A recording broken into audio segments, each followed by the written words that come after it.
Pieces here. Typically, an annual meeting for us and for other independent schools I've been in is really just about our financial health and our financials. That's going to be a piece of this, and our CFO, Lisa Johnson, is going to come up towards the end and walk through the financials a little bit.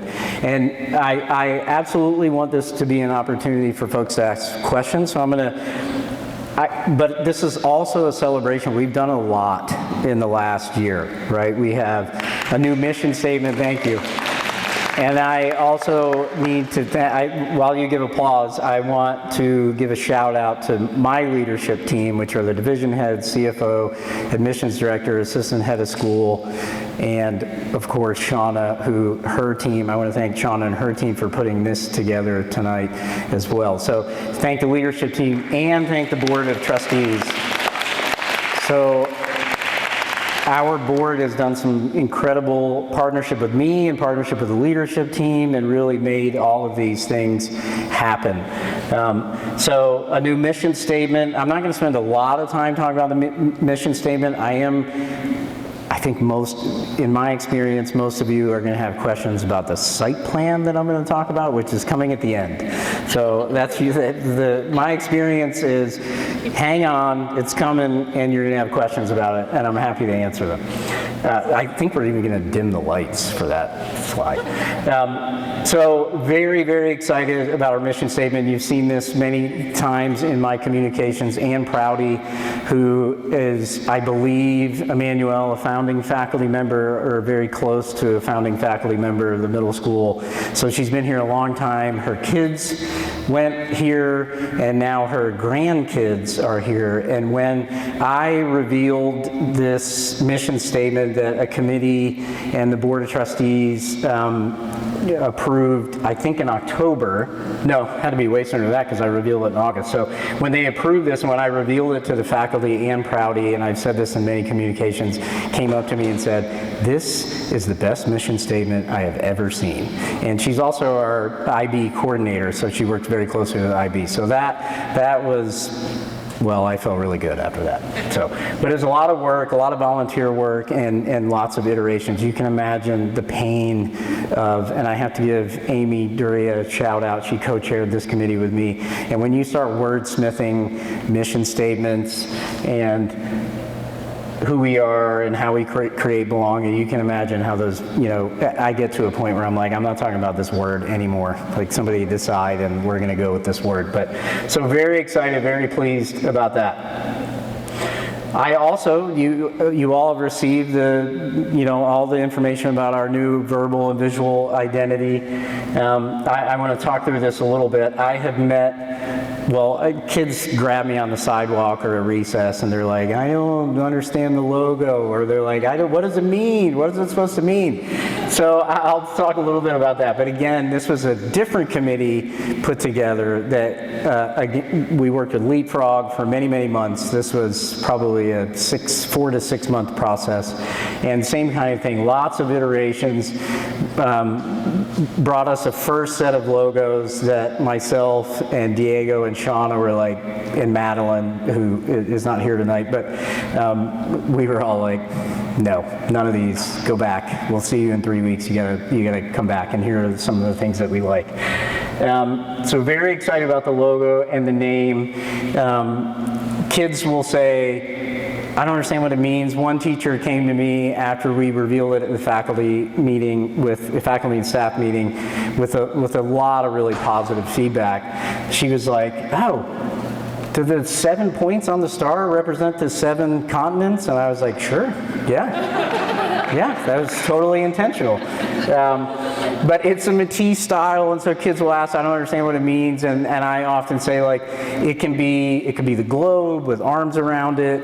I personally, the star is aspirational, which is what we want our kids to be, and also for me personally, it's about the blue in the middle represents the community, and for me, I think the most important part of my job is taking care of this community, and so it's sort of arms around the whole French International community. So very excited about that.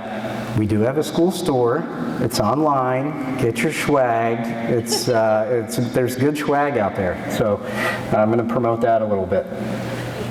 So I'm gonna talk through the 4 pillars of the strategic plan, and the last one will be place. So again, this was a large committee, 22, 23 people, trustees, the entire leadership team, some parent volunteers, some faculty, some staff. We actually started this process in, I want to say December of 2019 or January of 2020. We all know what happened in March of 2020, so all of the previous work got halted as we went through COVID. And then we picked this back up with a consulting group that helped us work through this with the board and the whole committee.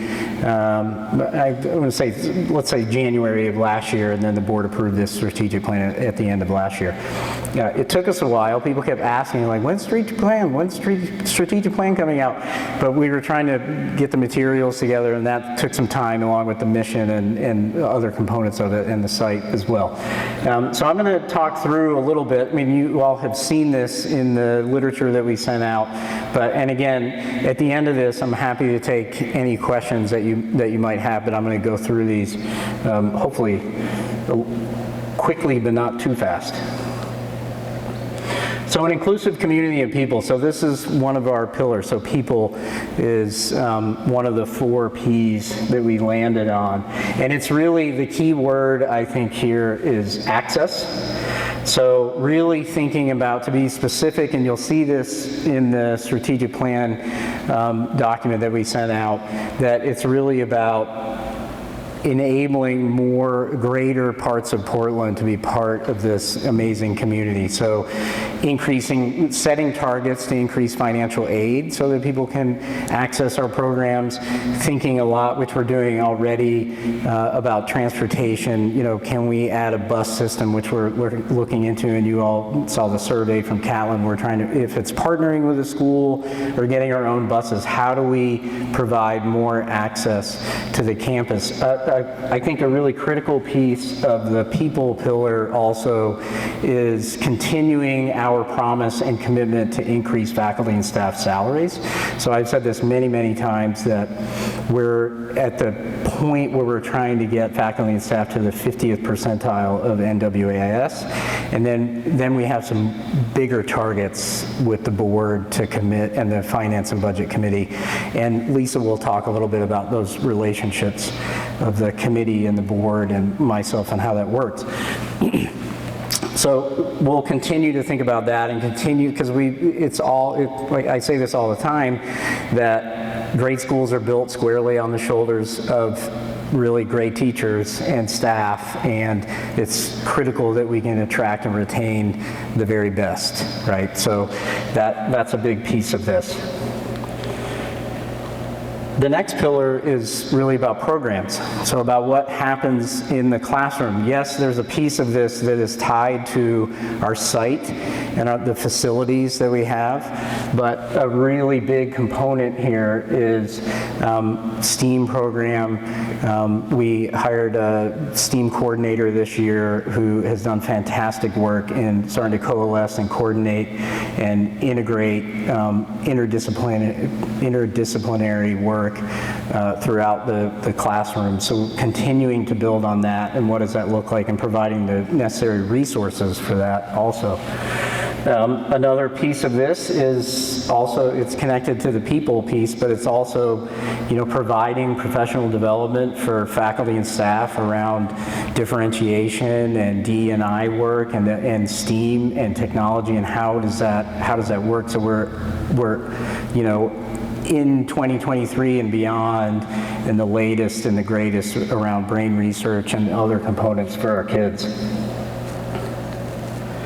The next piece is presence, and there's a lot of passion behind this, I'd say, particularly at the board level and at the leadership level, but really becoming a leader in the Northwest, in the Portland area, in Oregon, around cultural events, diverse cultures, bringing people to campus, whether it be speakers or musicians, for parents, for kids, for community members, for other schools, partnering with other organizations to bring people onto this campus to really highlight not just what we do, but also provide and enrich we enrich what we already do here, especially for our kids, and not just in the Northwest or Oregon, but really around the globe. We have really deep partnerships with other schools across the globe. So how do we bring more and more of those folks on campus to really highlight and enrich what we already do in the classroom and as a community? And last is a place with a purpose. So Sean is actually going to hit the lights so you can see this a little bit. I'm gonna walk through this, and folks can ask questions about this specifically or any other pieces, and then Lisa's going to talk about finances a little bit. So here is that you look on our site plan, and this site plan is a little different than what you saw in the strategic plan, in that, I'll just be honest, I don't mean to offend any architects that are here, but the previous site plan was a little over landscaped, and so we asked them to dial it back a little bit, so we got the field back. And actually I just met with we hired Malum Architects to help us with our next phase, and they're based out of Vancouver, and they've actually tweaked this a little bit, which gives us a little bit even more play space than what you see here. So, but I think what's really important here is that you see that that's not a road. There's no more driving in the center of the campus. So we've taken the road out of the cars out of the center of the campus, which was maybe the biggest priority when we started this process. And I'll just remind folks that we started this process last January, and we did some focus groups, and we invited parents in. We had a whole day with faculty and staff to talk about what the future of our site should look like. So the driving is out, and we have what we're really calling the heart of the campus, so a center plaza. I'll talk a little bit more about these properties, but if we could actually get this property, we could change probably there'd be less pavers on this. It'd be probably just grass, because we don't have to have emergency vehicles go through there. I can talk about this forever, because I love this site plan and I'm very attached to it. So we have the driving out of the campus, and then the other critical piece here is that the satellites are so satellite 1 and 2, 3 and 4 are all gone. And what we're looking at right now, and this could change a little bit, but we felt very strongly that we wanted better access for our youngest kids to the forest, which is a real highlight of our campus. We did a special appeal last year about that, and that space is continuing to evolve to be more of a teaching space. So we have the concept at the moment is that we would it would basically go maternelle up to 5th grade, and this closer to the middle school. So our oldest kids would be up on the east side of the campus. The other piece, so I'll talk a little bit about the phasing, and then I want to talk about the properties a little bit.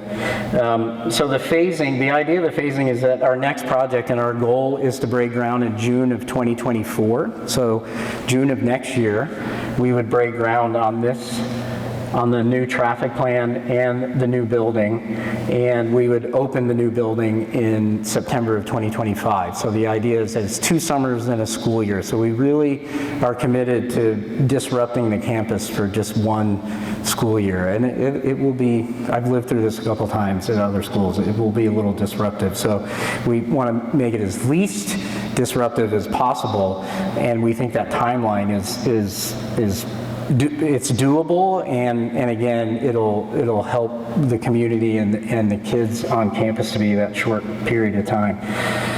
We do have a commitment to some sort of, again, this is a site plan, so it's a little bit of it's a footprint. Some of these could change, but this phase here will probably be a next phase, and it's a multi-purpose dining hall.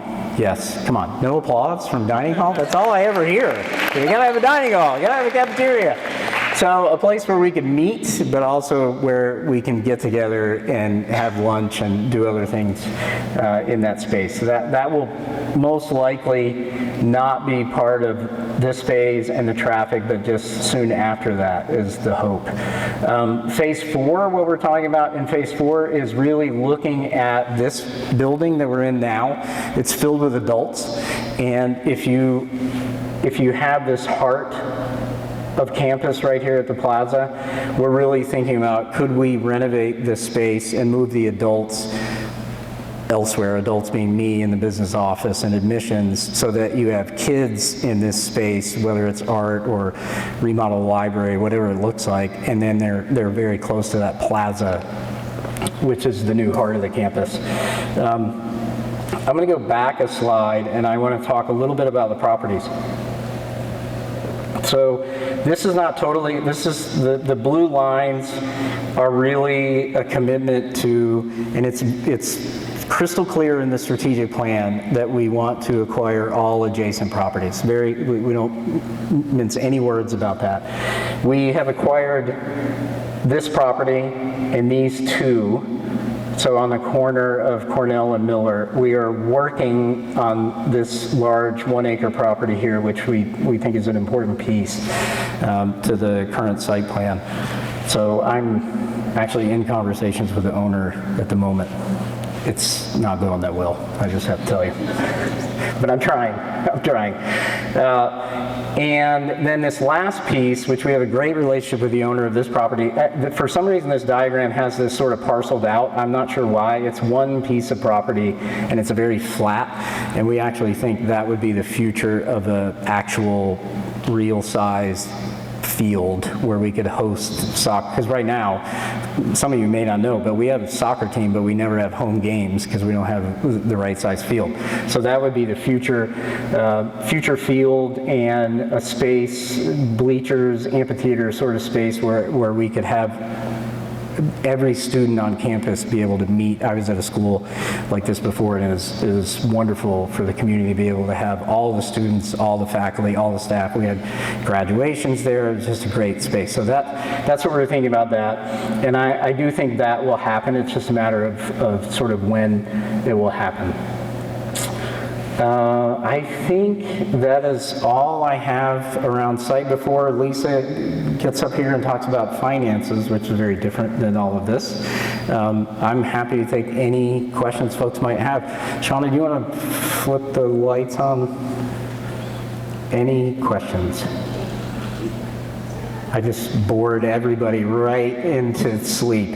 Yes? The current Discovery Park is lovely, but probably movable. It looked like the new place would be near the forest. Did I get that right? So I'll try to repeat the question as best that I can. So there's a question about Discovery Park, and she was saying it's lovely, but could it be movable? It's very movable, and we've had some conversations about that. So we've actually, I think you guys should be able to see this, but we've actually talked about some sort of Discovery Park that would be really accessible to especially our youngest kids, because our youngest kids are the ones that enjoy Discovery Park the most. As they get older, they get, I don't know, less creative, but whatever. But so yeah, we have definitely talked about preserving that kind of creative play space, and what does that look like. We absolutely, in the very, very early design phases, have talked about, and actually saw some drawings on Friday around this, but you know, easy access from this side of the building to the outdoors, and mud rooms and things like that, so that it makes it a lot easier for teachers in particular to get kids in and outside. So yes, that was a long answer, but the short answer is yes, we want to preserve it, and we can move it in different places. Yes?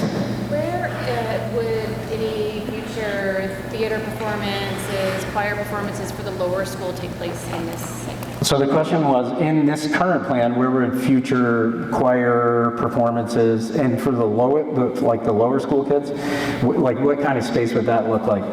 We are actually thinking about big community spaces in that new building. So a place that people could gather, whether it's maternelle, whether it's lower school, probably not big enough to get both of those groups in there because that's becoming a pretty large group. But what do those spaces within this building look like? We've also had some conversations if we renovated this building, maybe it's the Preo, we would have to move the climbing wall somewhere else and things like that and have another play space for kids because that room gets used a lot. But certainly a lot of conversation about that. But most likely in the new building, it becomes about affordability and price per square foot, but yeah, yes. Having a hard time imagining scale, how much parking is that? So the question was, scale is kind of hard to distinguish in this, and so how much parking is this? So I'm going to answer it in almost like a city planner way, and that is that, so we have a conditional use permit, so maximum amount of students that you can have on campus, and there's some sort of magic algorithm that I don't know what it is that coincides with amount of parking that you have. So our CUP right now is conditional use permit is 610 kids. Our predicted enrollment next year is 594, so we're getting close. So under the new plan and our enrollment model, we'll shoot for a CUP of 650, and so we will be required by the city to have enough parking. Whatever their algorithm is, they're going to say you got to have 100, let's just say, I think we have to have 130 parking spots right now, and we do, including the middle school, somewhere in that ballpark. They'll probably say 150, something like that. So we'll be required to have parking. And actually this new property here, we are working on spaces for admin, people like me and folks in this building to park there, so we would take 8 to 10 folks off of the campus parking. So we're continuing to look at how we can relieve that a little bit. Yes? I don't know if this is necessarily relevant to this site plan question, but you were mentioning that French American has, or French International. French International. Thank you, sorry. Nobody heard it You have a to me. conditional use permit that will be increasing the school size to 650. Are there plans in the strategic plan to increase enrollment beyond that? That's a very good question. So the bottom line of that question was, are we thinking about increasing enrollment beyond 650? The short answer is no. So the leadership team and myself feel very strongly that pedagogically, philosophically, the sweet spot is 3 sections in lower school. So 15 to 18 kids. I've been in a school that was larger, and it just feels too big. It feels too big. It's hard to know the kids on the same level. So I think our model is somewhere around 630, 635. That's like sort of max capacity. Middle school changes, you get out of the single classroom model and you're in lots of different classrooms. But middle school is about 215 total enrollment, and we're at like 202, 203 right now. But no, I think I think the model we have now is the model that, like, we're not going to add a 4th section, we're not going to get to 700 and things like that. I think around 630 is about it. Yeah. Yes. So if and when you do get that final property and you're able to expand the master plan, would the size of the buildings change, or would you add more buildings? So the question is, if you got this last piece here, now I lost my clicker. I really did totally lose it. There we go. So if we got this last piece here, the initial design, let me repeat the question. The question was, would you expand the building? What does it look like if we got that last acre of property? Very good question.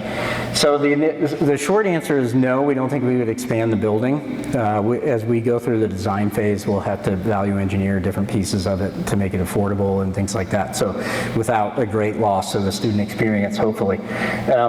So the initial initial plan, so the architects came in on Friday, and I don't know if they thought we had already got that property, but they had some plans already. And the idea, their initial, and again, this is very early pre-design phase, the idea is that you would basically put a second Q loop. This is a very sloped property, so this part is pretty flat, but then this slopes pretty significantly down. So we would probably, the very initial phase is that we would add a big loop there, which would add parking and a queue line. And parents don't like to hear this, but I've been in 4 different schools for almost 30 years, and I'm just telling you, you're gonna wait in line. No matter what, you're waiting in line. We're getting 600 kids out of a couple buildings, pretty much all at the same time. But the key is we have some safety issues on Cornell. I mean, you've all seen it. It's what keeps me up at night. It's Cornell, it's Miller Road. But if we can get cars off the roads and even onto our campus where you're in a queue line, we're in a much safer position. So the initial idea is probably parking and additional queue line where that property would go. And as I said before, it's also a fire access, so you have to have emergency vehicles have to be able to get within 150 feet, I believe, is what I was told on Friday. And so then they could access these buildings through here as opposed to the heart, so you could change, like rather than like a paver, you could probably make it all grass or make it more of a play space than if you don't have to get the emergency vehicles through there. Yes? How does the queue line work now on the other side, in the current site? How does the queue line work for the middle school? On this site plan, what is the flow? Oh, I see. So that has actually changed since Friday, since we hired new architect. But the idea here is that you would assign certain grade levels. You would come in here and they would queue and drop off here, or park, and depending on the age of the child, and walk the children in.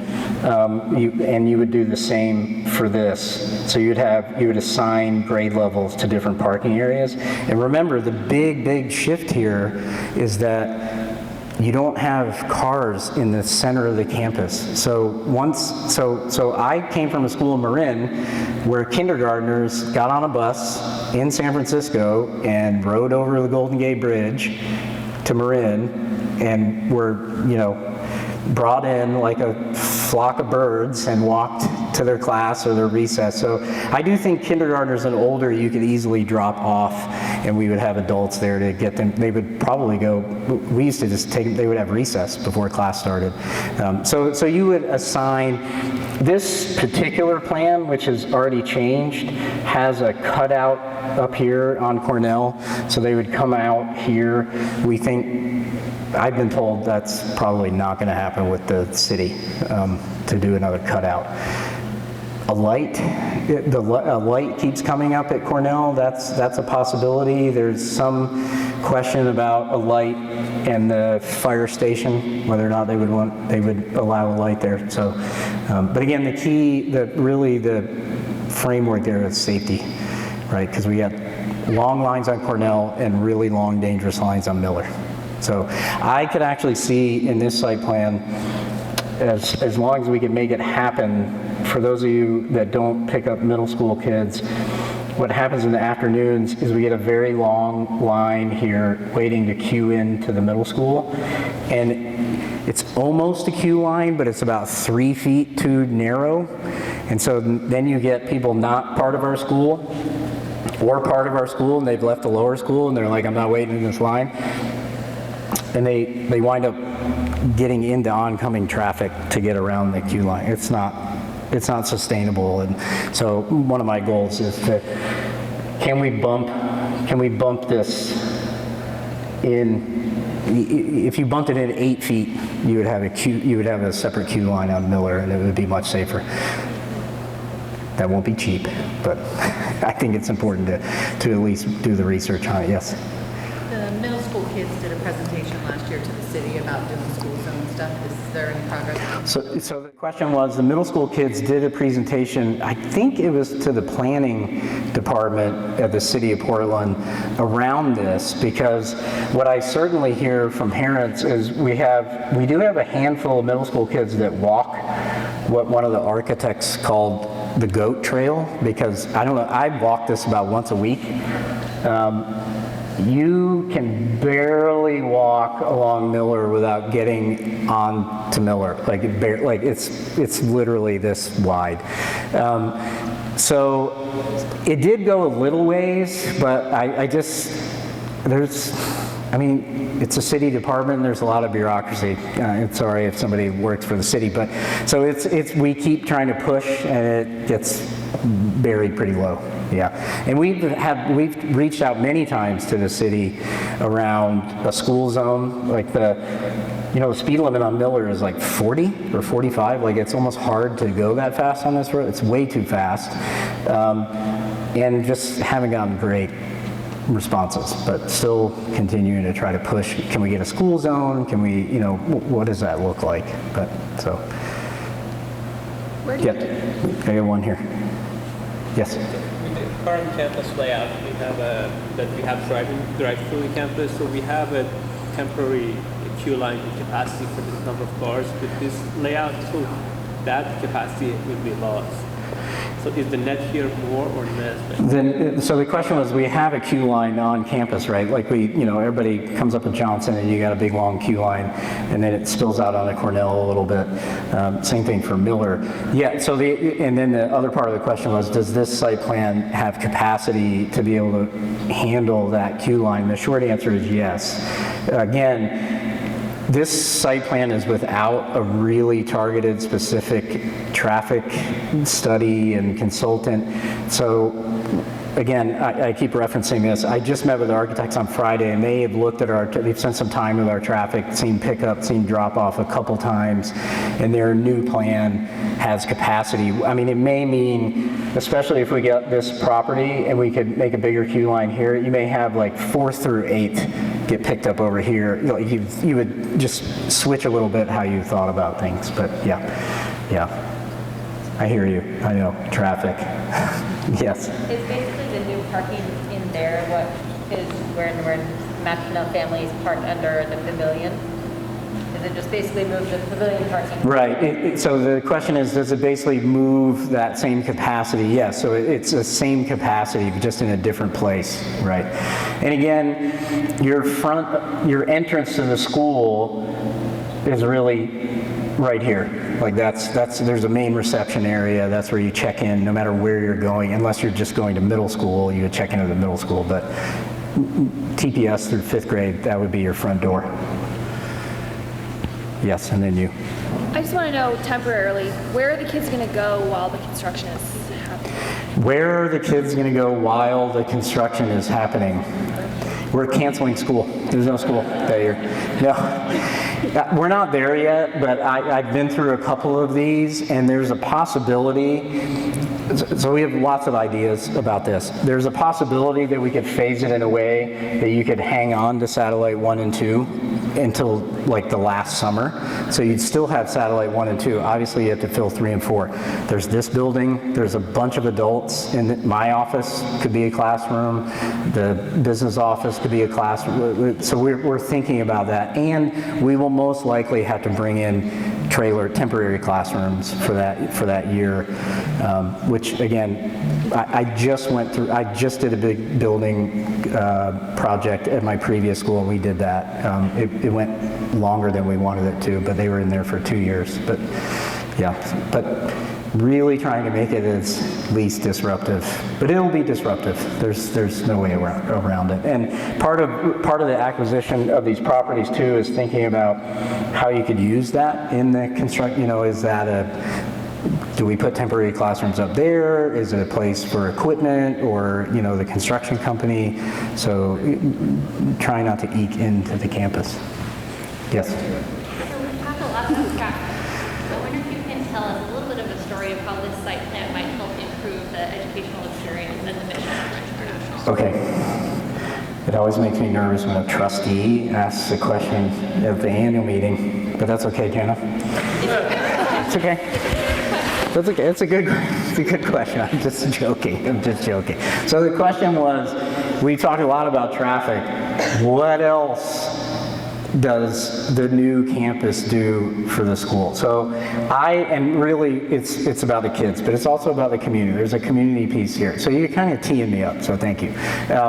So I don't use this word often, but I will use it in this case. It is transformational. What we do is incredible in our classrooms right now, and those are classrooms that were supposed to be here for 10 years, and they've been here for 22. So the indoor-outdoor possibilities, an extra 150 square feet for a 5th grader or a 3rd grader or a 2nd grader, like it's a game changer. And I have a teacher sitting in front of me now who was in my office a week or two ago and was just like, the possibilities are incredible. And what you do now in the spaces we have and what I could do in 2 years with the new spaces, indoor, outdoor, collaborative work. Kids can move around more. More STEAM equipment in the classroom because you have the space for the equipment. More art in the classroom because you have space for the equipment. So it increases your ability to be more creative and more transdisciplinary and interdisciplinary kind of work. So that's one component of it. The other component that we heard very clearly was being able to bring community members onto campus. So I've heard more than once, like parents sometimes just want to hang out on campus. You drop your kids off, you're all friends. Some of my very closest friends I became friends with them 15 years ago because my kids became friends with their kids. So that happens, that is a thing, and they become lifelong friends of yours. But you always kind of feel, right now, if you're hanging out in the courtyard of a satellite, you kind of feel like you're in the teacher's space, like you kind of feel like you're in somebody else's space. So also providing spaces for you guys to be able to just have a cup of coffee with your friend or 3 or 4 of you and just chit chat for a little bit. So also being able to bring not just our community, but also, like I said before, in the presence part of our strategic plan, bringing other members of our community onto campus and being very proud of it. Yes? I would just say the transformation that's already living in the middle school, for those of us that also have middle school kids, like we've seen it in work and in practice. And so for any of you that are in the lower school, if you spend some time in the middle school, you will see how absolutely amazing it is for the kids, the teachers, and the community there, that it just blows my mind that that's going to be able to be brought to the lower school. So if you want an example of where this could go. Emmanuel, do you want to get up and speak about the middle school? No, I'm kidding. For those of you that don't know Emmanuel Burke, I think she was about to faint because I was going to make her come up here and talk, which she would be able to do. Emmanuel is our founding. No, I'm kidding. You don't have to come up and talk. I really was joking. I was really joking. Emmanuel is our founding middle school head. So when we started the middle school, she was actually working at another school while she was trying to hire teachers to work at our school in the middle school. And I'll give you my thoughts about the middle school, and you can say whatever you'd like. Now I'm a little nervous, but I don't know what you're going to say. But I just want to say that I agree with Danielle. This new building has done great work for us. Yeah, so the middle schoolers used to be in Satellite 3, correct? Yes. Before I got here, because when I walked in the door, the new building was open, and I cannot imagine middle school kids. I don't know how you guys did it. I'm sure it was amazing, but I think it's amazing-er now, because the middle school if you've been in that building, right, it's a huge hallways. Any day you can walk in and there's kids in the classroom, there's kids in the hallway working together, teachers are in and out, they have lunch there, they have lunch on the plaza, they have lunch on the amphitheater. So I didn't see the middle school before 2019, but to Danielle's point, it was transformational. Yeah, absolutely. For the kid experience, totally. For now, but I'm super. An inappropriate question. Yeah. So the how we create belonging is such an interesting pillar, and I think that it's something that maybe you're overseeing all of it, and it interests me very much in how you foresee supporting that and what your vision is for that. I think it's such an important part of where we can grow, and I do see the site really supporting that as well. But if you could speak to it a little bit. I can. And by the way, I am watching the time because we got to get the student monitors and the after. 6:30 is it. Kids got to get those guys have to be back at work tomorrow morning. So I'm going to hold fast to 6:30. So Lisa, you have to remember that. So the question was around how we create belonging. It's a really good question, and where we're headed in that, and sort of my vision, and I think it's really the leadership team and the board and the school as a whole. So part of that piece of creating greater access, so if you increase financial aid, you have a more diverse student body, you have a more diverse parent community. There's also a question around what systems we have in place around greater diversity. I don't have really specific answers. I'm going to tell you why in just a second. So we are also thinking about what kind of targets we want to hit, like students of color, financial aid, like what does that all look like? And we haven't landed on those just yet, but we will, and I will happily communicate those when we do. But that part of that will be a board conversation as well. So what we have done is we've started a pretty small but nimble task force co-chaired by Julie Falk, who is a trustee right there on your row, and Diego. I think Diego just left, but anyways, and so I think you all know Diego, but Diego is also co-chairing that. So it's I'm on the committee as well. I'm not chairing it, but it's some Emmanuel's on it and some staff and some parents as well to really start to dig in this year around some of those questions, like what do we mean by diversity, equity, and inclusion as a school? What do the systems look like? What are some of the targets we want to achieve?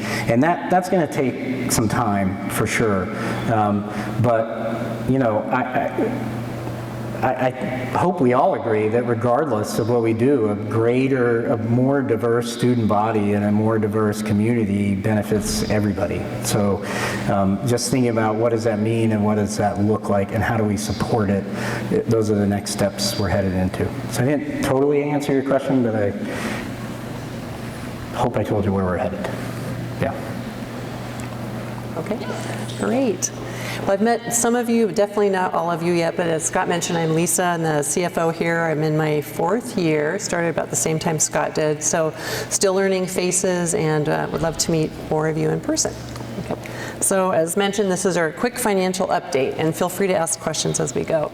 I address this kind of generally because I'm not sure how many of you have been to some of these meetings before, or obviously trustees are more familiar with our financials than others, so there will be no test at the end, so don't worry about it. It's pretty hello. Okay. The budget. Okay, who here really gets excited about doing a budget? I do. All right, okay, come join our committee. Actually, it's a pretty fun time. It brings dread to a lot of people's minds, but it's where are we now?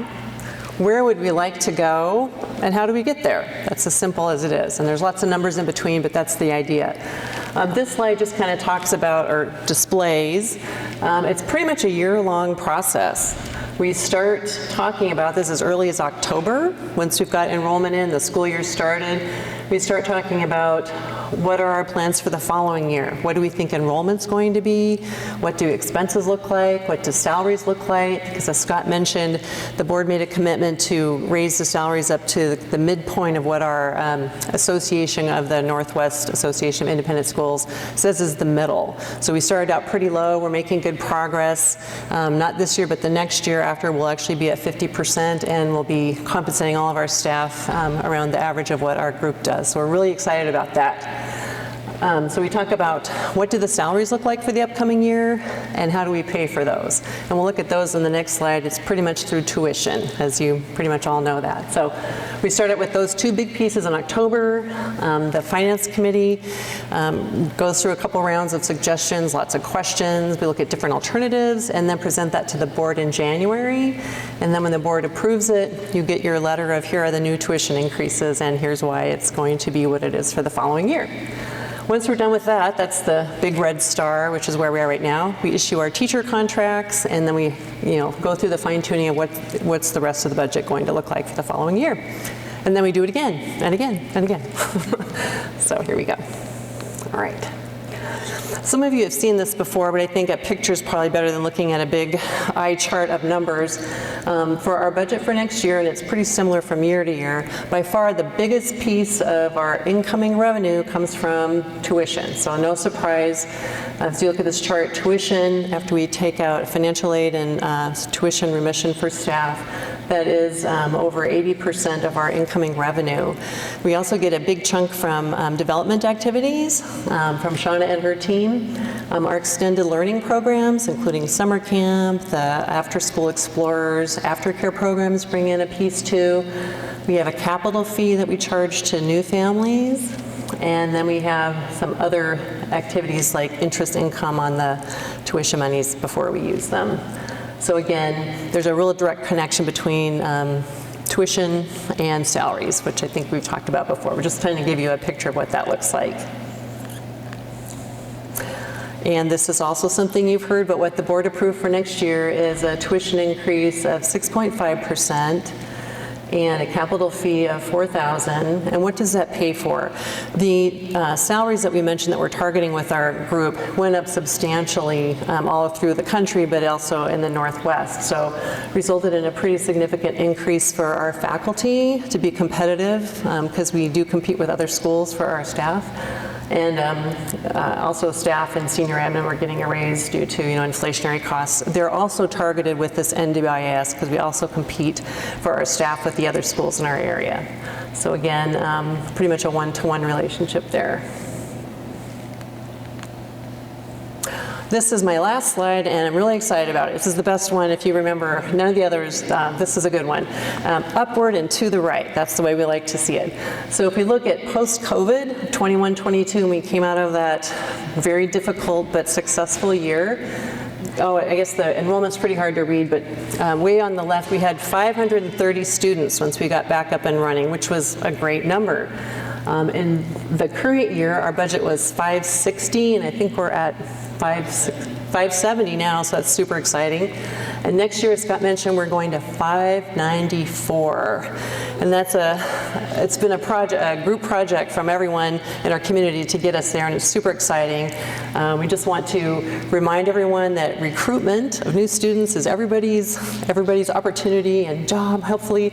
So help us reach that commitment so we can reach our targets and pay our staff and do all these exciting things that we would like to do. I think that's the last one. That is the last one.